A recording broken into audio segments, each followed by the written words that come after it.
पाक फौज ने लाइन ऑफ कंट्रोल पर भारतीय जासूस मार गिराया। ISPR के मुताबिक भारतीय जासूस ड्रोन 6000 मीटर तक पाकिस्तान की हदूद में आया। भारतीय फौज का ये इकदाम इश्ताल अंगेज है।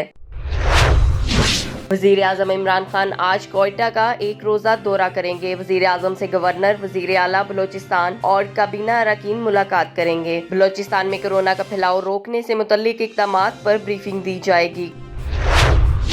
कोरोना खतरनाक है, ये वबा फैल रही है और हालात बिगड़ेंगे। वज़ीर आज़म इमरान खान ने खबरदार कर दिया। कहते हैं खतरा है महीने के आखिर तक अस्पतालों में जगह कम न पड़ जाए। खुदा का वास्ता है गलतफहमी में न रहें कि कोरोना असर नहीं करेगा।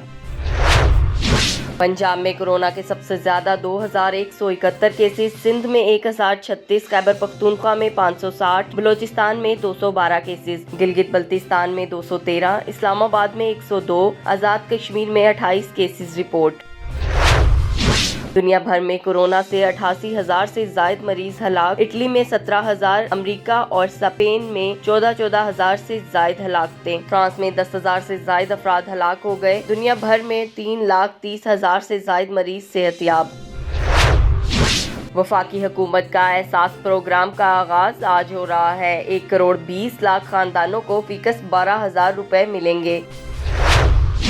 कोरोना वायरस से निपटने के लिए IMF पाकिस्तान को आइंदा हफ्ते 1,40 करोड़ के फंड्स देगा। IMF हुकाम का कहना है कि 6 अरब डॉलर के इजाफी फंड्स की सहूलत पर काम जारी है। मर्दान के इलाके मंगा में लॉकडाउन खत्म कर दिया गया। डिप्टी कमिश्नर के मुताबिक जांबाग मरीज और इसके 2 साथियों का रिहायशी इलाका बंद रहेगा।